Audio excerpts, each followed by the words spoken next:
में लिखा था कि जैसे कंस महात्मा देवकी को छोड़ने के लिए जा रहा था तो आधे मार्ग में काली घटाएं छाई और आकाश से गड़गड़ाहट हुई, बिजली चमकी, रथ के पहिए रुक गए और आकाशवाणी हुई कि जिस बहन को तू बड़े प्रेम से, बड़े स्नेह से, बड़े दुलार से जिसकी शादी करके जिसे छोड़ने जा रहा है, इसका अष्टम पुत्र तुम्हारा प्राण हंता होगा, तुम्हारे प्राणों को छीन लेगा। इसका अष्टम पुत्र तुम्हारा काल बनेगा। आकाश मार्ग में काली घटाएं छाली, गड़गड़ाहट हुई, बिजली चमकी और उसी समय आकाशवाणी हुई। आकाशवाणी ने कहा जिस बहन का तो बड़े प्रेम से, स्नेह से शादी करके जिसकी विदाई कर रहा है, उसका अष्टम पुत्र तुम्हारा प्राण लेगा। कंस के मन में भय उत्पन्न हुआ, मृत्यु का कंस के मन में इतना भय उत्पन्न हुआ, जिस बहन से वो इतना प्रेम करता है, जिस बहन से इतना स्नेह करता है, उसी बहन के केस पकड़े और उसको रथ के नीचे फेंक दिया और तलवार को निकाला, उसको मारने लगा। कहा कि ना रहेगा बांस ना बजेगी बांसुरी है। और जैसे मारने के लिए शस्त्र को उठाया, तलवार को निकाला, पति का धर्म है अपनी पत्नी की रक्षा करना। वासुदेव जी ने उन्हें रोका, आप देवकी को क्यों मारना चाहते हो? छोटी बहन तो बेटी के समान होती है और बेटी का प्राणांत करोगे तुम? कहा कि तुमने सुना नहीं आकाश ने क्या कहा? इसका अष्टम पुत्र मेरा प्राण हरेगा, मेरे प्राणों का अंत करेगा। वासुदेव जी ने समझाया कि जिस प्राणों से, जिस मृत्यु से तुम डर रहे हो, जिस मृत्यु से भयभीत हो रहे हो, वो मृत्यु तो हमारी सगी बहन है। मृत्यु हमारी सगी बहन है, ध्यान देना। हमारे जन्म के साथ हमारा मरण भी जुड़ जाता है। जब हम जन्म लेते हैं, हमारे साथ मृत्यु भी जन्म लेती है, जो हमारी सगी बहन है। जैसे हमारा जन्म होता है, जन्म के साथ हम दिन प्रतिदिन हमारी आयु कम हो रही है कि नहीं हो रही है? कभी कभी हमें एक बात की बड़ी दिया, तो आज कंस के पास वो बालक देवकी का प्रथम पुत्र पहुंचा, तो कंस ने उसे अपने हाथ में पकड़कर एक शिला में ऐसे पटका जैसे एक धोबी गांठ में कपड़े को बिछाड़ता है। माता देवकी के प्रथम पुत्र को शिला में पटक कर कंस ने प्राणांत कर दिया। इसी तरह दूसरे का भी प्राणांत कर दिया, तीसरे का भी प्राणांत कर दिया। इसी तरह 6 के 6 पुत्र कंस ने उस शिला में पटक कर मार दिया। आज भी मथुरा में जाओगे वो शिला मिलेगी आपको। और जैसे ही माता देवकी ने सप्तम गर्भ धारण किया, भगवान को चिंता सताई, ये तो मेरा लक्ष्मण है, ये तो मेरा शेष है, इसके बिना तो मेरी लीला पूर्ण होगी ही नहीं। इसलिए योग माया को कह दिया कि जाओ गर्भ को परिवर्तित कर दो। योग माया ने आकर माता देवकी के सप्तम पुत्र को गर्भ से परिवर्तित कर दिया, रोहिणी के घर में स्थापित कर दिया। कंस को पता लगा कि देवकी ने सप्तम गर्भ तो धारण किया था, लेकिन वो सप्तम गर्भ स्वयं नष्ट हो गया। होता है ना, कभी कभी गर्भपात हो जाता है, अपने आप गर्भ नष्ट हो जाता है। माता देवकी को भी ऐसा लगा कि मैंने सप्तम गर्भ धारण किया, लेकिन सप्तम गर्भ मेरा स्वयं नष्ट हो गया। कंस ने कहा कि अच्छा हुआ स्वयं मर गया तो मुझे मारना पड़ता। अब माता देवकी ने अष्टम गर्भ धारण किया। माता को लगा कि मैंने गर्भ धारण किया, लेकिन भगवान गर्भ में नहीं आते हैं, ध्यान देना। अगर गर्भ में आते हैं तो नहीं कहते भय प्रकट कृपाला दीन दयाला। भगवान प्रकट हुए, सशंख चक्रम सकिरीर कुंडलम सपयित वस्त्रम सुरहारेक्षण। भगवान शंख चक्र पद्म के साथ माता कौशल्य के कक्ष में आते और शंख चक्र पद्म के साथ ही देवकी के कक्ष में आए थे, उस कारागृह में आए थे। माता को लगा गर्भ धारण किया, लेकिन भगवान शंख चक्र पद्म के साथ आए। कहते कि अब कंस ने पहरा बढ़ा दिया, द्वार पे ज्यादा पहरा बढ़ा दिया। कंस ने वासुदेव और देवकी के ऊपर लोहा जड़वा दिया, कहीं भाग ना जाए। डर होता है ना मृत्यु का, ये व्यक्ति इसे बहुत कुछ करवा देता है। कहते कि ज्यादा पहरा बढ़ाया, अब कंस को नींद नहीं आती, बेचैन रहता है। मृत्यु का भय ही ऐसा होता है। और कहते हैं कि भादो महीने के कृष्ण पक्ष में भगवान रोहिणी नक्षत्र में ठीक 12 बजे कारागृह में प्रकट हुए। और जैसे कारागृह में प्रकट हुए तो भगवान शंख चक्र पद्म के साथ प्रकट हुए। और जैसे ही भगवान प्रकट हुए तो कहते कि उसी समय जो द्वार पर पहरे में खड़े थे सब सो गए। भगवान माता से कहने लगे कि आपने बहुत तपस्या की थी, हमें पुत्र रूप में प्राप्त करने के लिए हम पुत्र बन के आए हैं भाई, आप हमें पुत्र रूप में स्वीकार करो, अभी हम जाते हैं और आप कंस का प्राणांत कर देंगे। लेकिन माता देव की तो पुत्र मोह में इतनी डूब गई, माता कहने लगी आप पुत्र थोड़ी, आप पिता बन के आए हो भाई, 20 फुट का तो थोड़ी पुत्र होता है। क्या बोलूंगी लोगों से कि 4 भुजाओं वाले बच्चे को जन्म दिया।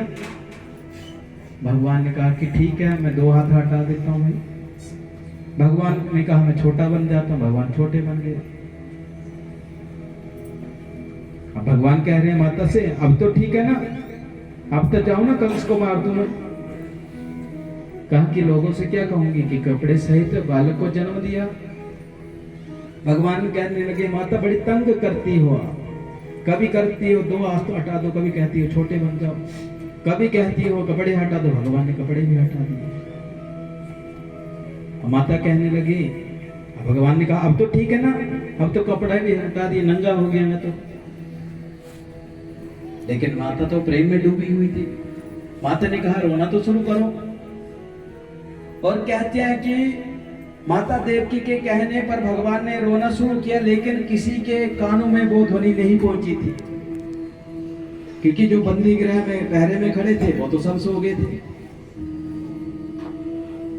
और जो जैसे भगवान ने रोना शुरू किया, भागवत की राजन, जैसे ही भगवान ने रोना शुरू किया तो माता देवकी और भगवान के बीच में जो बातें हुई थी, उस स्मृति को, उस याद को भगवान ने पूरी तरह हटा दिया। और जैसे उस याद को हटाया तो वासुदेव जी को भगवान ने स्वप्न में पहले ही बताया था कि जब तुम्हारा अष्टम पुत्र होगा तुम्हें इस बंदी गृह से उसे गोकुल में ले जाना है।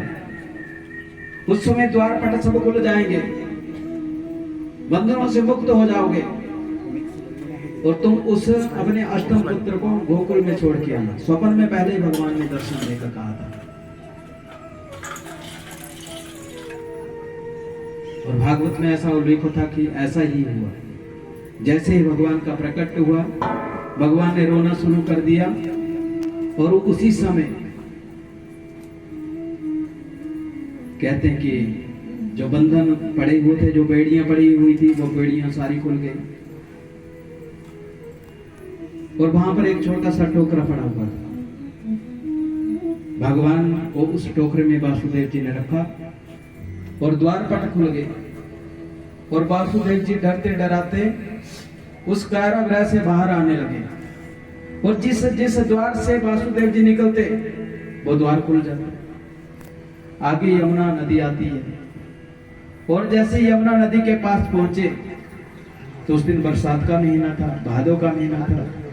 कहते हैं कि जीव टकरा रहे थे, अनेक अनेक प्रकार के जीव अनेक अनेक आवाजें निकाल रहे थे। रात्रि का समय था, यमुना के जल स्तर बढ़ा हुआ था और जैसे ही भीतर प्रवेश किया और आधी यमुना में पहुंचे तो यमुना के जल का इतना स्तर बढ़ गया कि वासुदेव जी की ठोडी तक पहुंच गया, मुख तक पहुंचा। भगवान ने यमुना माता से कहा कि हे देवी, अपने जल के स्तर को कम करो। पिताजी भयभीत हो रहे हैं, डर रहे हैं। लेकिन यमुना माता कहने लगी कि आपको चरणों को स्पर्श किए बिना तो हम भी अपने जल के स्तर को कम नहीं करेंगे। हमारे पति का आगमन हुआ है। भगवान के 16,108 विवाहों का वर्णन है, उसमें माता यमुना के साथ भी उनका विवाह हुआ है। कुलंदिनी यमुना नाम है वास्तुता उनका। जब विवाह प्रसंग होंगे तो आपको बताया जाएगा। तो कहते हैं कि जैसे ही माता यमुना ने कहा कि हमारे पति का आगमन हुआ है, हम आपके चरणों का स्पर्श किए बिना अपने जल का स्तर कम नहीं करेंगे। भगवान ने अपने छोटे छोटे नन्हे नन्हे पांव टोकरे से बाहर कर दिए और माता यमुना ने उन चरणों को स्पर्श किया। वासुदेव जी धीरे धीरे जाकर नंद भवन में पहुंचे और नंद भवन में जैसे ही प्रवेश किया द्वारपट खुल गए वहां भी। और माता यशोदा ने एक कन्या को जन्म दिया था, लेकिन माता यशोदा को कुछ नहीं पता। क्यों? योग माया ने पहरा लगा के रखा है। सभी सोए हुए थे। माता यशोदा को कुछ नहीं पता कि मैंने एक कन्या मेरे बगल में सोई हुई है, ये कन्या को जन्म दिया। माता यशोदा को कुछ नहीं पता है। और वासुदेव जी ने क्या किया, अपने बालक को वहां सुला दिया और उस कन्या को उठाया, उस टोकरे में रखा और पुनः मथुरा में आ गए। और जैसे ही मथुरा में आए उस कन्या को लेकर, तो द्वारपट फिर से बंद होने लगे। जैसे मुख्य कारागृह में पहुंचे, फिर से वो बंधन बेड़ियां पड़ गई। जब वासुदेव जी नारायण की शरण में थे ना, तो क्या हो रहा था, बंधन खुल रहे थे। और जैसे उस कन्या की शरण में हैं, तो बंधन बंध रहे हैं। वो कौन है? माया, योग माया। सुखदेव जी कहते हैं कि राजन, जब हम माया के चक्कर में फंसते हैं तो बंधन बदलते जाते हैं, जब नारायण की शरण में चले जाते हैं तो बंधन खुलते जाते हैं। जब वो नारायण की शरण में थे तो बंधन खुलते गए, और जैसे ही माया के चक्कर में आ गए बंधन सारे बनते चले गए। और कहते कि जो द्वारपाल सोए हुए थे, वो उठ गए। कंस को पता लगा, कंस तुरंत कारागृह में पहुंचे और उस कन्या को वही मारने का मन बनाया और उसको उठाकर जैसे शिला में पटकने लगे, वो तो हाथ से फिसली और आकाश मार्ग में योग माया के रूप में परिवर्तित हो गई। और कह दिया कि तुम्हारे काल ने जन्म ले लिया है, अब तुम्हारे प्राणों को कोई बचा नहीं सकता है। और उधर जैसे ही प्रातः काल हुई, भगवान ने प्रथम चिलकारी लगाई। भगवान का जन्मोत्सव जो मनाया गया है वो गोकुल में मनाया गया है, मथुरा में नहीं मनाया गया। आज हम भी यहाँ भगवान का जन्मोत्सव मनाएंगे, नाचेंगे, झूमेंगे, गाएंगे, जैसे जिसको अच्छा लगेगा। भगवान को बधाई देंगे, नंद बाबा को बधाई देंगे, माता यशोदा को बधाई देंगे। मेरा